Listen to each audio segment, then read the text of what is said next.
नमस्कार, आप सभी का स्वागत है माई केसी पॉइंट में। दोस्तों, आज हम लोग देखेंगे लूसेंट जी के हिस्ट्री का प्रैक्टिस सेट नंबर 17।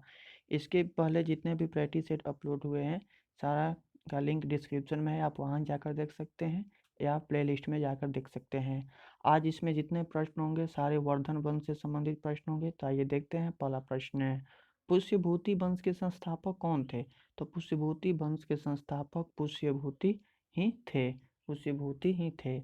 के बाद नेक्स्ट प्रश्न है कि थानेश्वर में वर्धन वंश या पुष्यभूति वंश की स्थापना किसने की थी? दोस्तों, आपको बता दें कि वर्धन वंश या पुष्यभूति वंश या एक ही नाम होता है, एक ही का दो नाम है। ठीक है, तो इससे कंफ्यूज नहीं होना है। तो थानेश्वर में वर्धन वंश या पुष्यभूति वंश की स्थापना किसने की थी? तो पुष्यभूति वर्धन ने की थी। कहीं कहीं पर पुष्यभूति वर्धन लिखता है और कहीं कहीं पर सिर्फ पुष्यभूति ही लिख देता है। तो दोनों में जो ऑप्शन में रहे उस पर टिक आउट करेंगे। इसके बाद नेक्स्ट प्रश्न है कि चीनी यात्री हेनसांग किसके शासनकाल में भारत आया था? तो ये हेनसांग हर्षवर्धन के हेनसांग जो था वो हर्षवर्धन के शासनकाल में ही भारत आया था। नेक्स्ट प्रश्न है कि हर्षवर्धन के समय में कौन सा चीनी यात्री भारत आया था? तो हेनसांग ही चीनी यात्री भारत आया था। देखिए दोस्तों, यहाँ पर दो तरह से प्रश्न पूछ लिया जाता है। ये दोनों प्रश्न पूछा गया है एग्जाम में कि चीनी यात्री यदि पूछेगा तो हेनसांग होगा, अब पूछेगा हर्षवर्धन तो अब यहाँ पर हेनसांग होगा। ठीक है। इसके बाद नेक्स्ट प्रश्न है,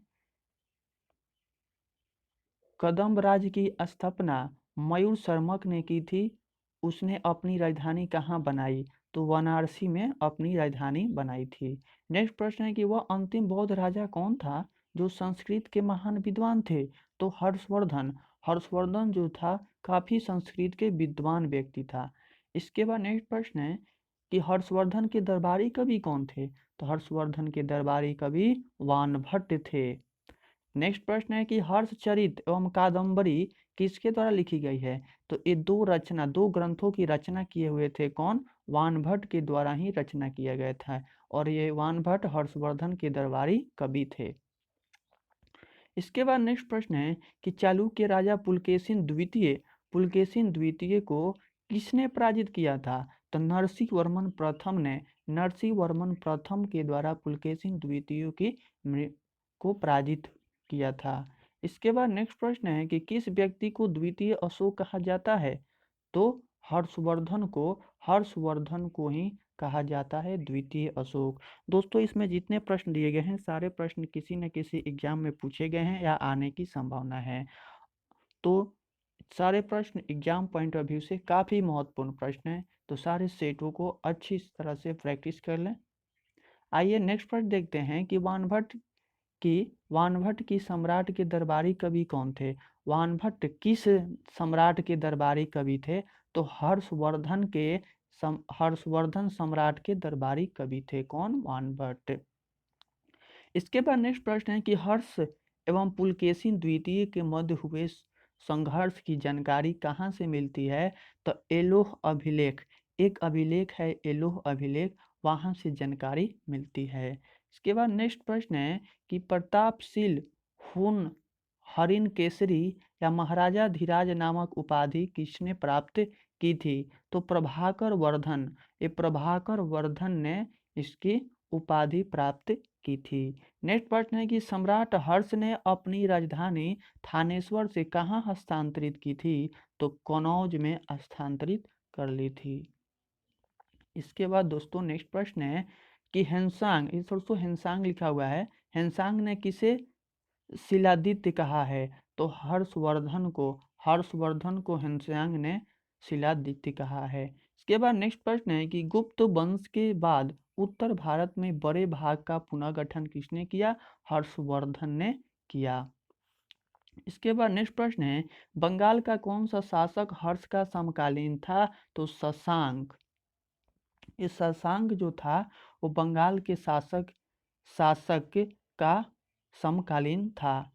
इसके बाद नेक्स्ट प्रश्न है कि चालुक्य शासक पुलकेशिन द्वितीय ने किस नदी के किनारे हर्षवर्धन को परास्त किया था? तो नर्मदा नदी के किनारे परास्त किया था। इसके बाद नेक्स्ट प्रश्न है कि हर्ष के शासन काल में उत्तर भारत का सबसे महत्वपूर्ण शहर कौन सा था? तो कनौज। कनौज उत्तर भारत का सबसे महत्वपूर्ण शहर था। इसके बाद नेक्स्ट प्रश्न है कि हर्षवर्धन की जीवनी किसने लिखी? तो हर्षवर्धन की जीवनी वानभट्ट के द्वारा लिखी गई थी। इसके बाद नेक्स्ट प्रश्न है कि हर्षवर्धन अपनी धार्मिक सभा कहाँ किया करता था? प्रयाग में। हर्षवर्धन अपनी धार्मिक सभाएं प्रयाग में किया करता था। इसके बाद नेक्स्ट प्रश्न है कि वर्धन वंश की राजधानी थानेश्वर किस प्रदेश में स्थित है? तो हरियाणा प्रदेश में स्थित है।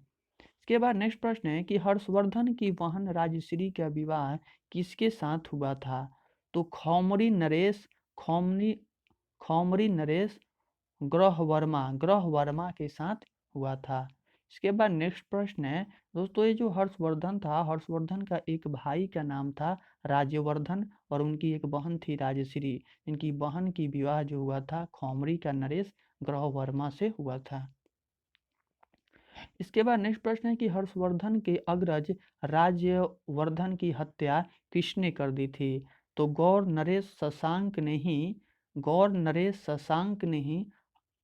ने ही राज्यवर्धन की हत्या कर दी थी। के बाद नेक्स्ट प्रश्न है शशांक किस धर्म का अनुयायी था? तो शशांक जो था शैव धर्म का अनुयायी था और उस इसी ने ही कौन ने शशांक ने ही एक बौद्धि वृक्ष थी जो बौद्ध गया में थी उसको कटवा दिया। नेक्स्ट प्रश्न है कि कौन वर्धन वंश की राजधानी थानेश्वर से कनौज ले गया? तो हर्षवर्धन ने वर्धन वंश की राजधानी को थानेश्वर से कनौज ले गया था। इसके बाद नेक्स्ट प्रश्न है कनौज किस प्रदेश में स्थित है? तो अभी उत्तर प्रदेश में स्थित है। इसके बाद दोस्तों नेक्स्ट प्रश्न है कि हेनत्सांग की भारत में यात्रा के समय सूती कपड़ों के उत्पादन के लिए सबसे प्रसिद्ध नगर कौन सा था?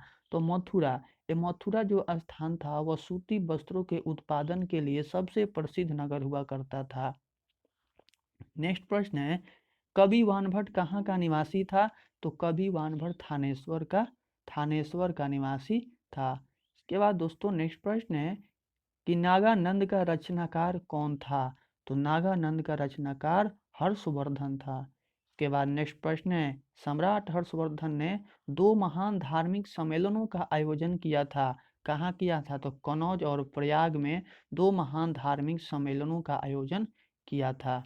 नेक्स्ट प्रश्न है कि नागानंद रत्नावली एवं प्रियदर्शिका नाटकों की रचना किसने की थी? तो हर्षवर्धन ने की हुई थी। इसके बाद नेक्स्ट प्रश्न है गुंजरों को किस शासक ने पराजित किया था? तो हर्षवर्धन ने पराजित किया था। इसके बाद दोस्तों नेक्स्ट प्रश्न कहता है कि आज भी भारत में हेनत्सांग को याद करने का मुख्य कारण क्या था? ये हेनत्सांग को याद करने का मुख्य कारण क्या था? इसके द्वारा एक पुस्तक थी सी यू की रचना किया था जिसके कारण इसको याद। ये सी यू की क्या है? तो दोस्तों वह हेनत्सांग हेनत्सांग जो था हर्षवर्धन के शासन काल में भारत आया, बात सही है, और उसने अपनी पुस्तक सी यू की में अपनी यात्रा तथा तत्कालीन भारत का विवरण दिया है। उसके वर्णनों से हर्षकालीन भारत की सामाजिक, आर्थिक, धार्मिक तथा सांस्कृतिक अवस्था का परिचय मिलता है। इसके बाद नेक्स्ट प्रश्न है कि हर्षवर्धन की विजयी जीवनी में एकमात्र पराजय देने वाला पुलकेशिन द्वितीय कहाँ का शासक था? तो वह तापी या बदामी एक ही जगह का नाम है, वहीं का वो शासक था। कौन? पुलकेशिन द्वितीय। इसके बाद नेक्स्ट प्रश्न है कि किसी चीनी यात्री को वर्तमान शाक्य मुनि एवं यात्रियों में राजकुमार कहा है? तो हेनत्सांग जो था एक चीनी यात्री था और इसी को ही शाक्य मुनि एवं यात्रियों में राजकुमार कहा गया है। इसके बाद दोस्तों नेक्स्ट प्रश्न है कि हेनत्सांग भारत में लगभग कितने साल रहा था? तो ये लगभग 14 साल तक भारत में रहा था।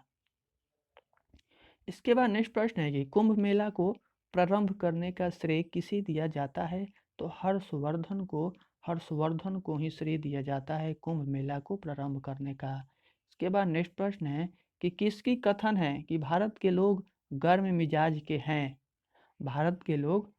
मिजाज के हैं, उन्हें जल्दी गुस्सा आता है परंतु ईमानदार होते हैं। भारतीय स्वच्छता प्रेमी हैं। तो ये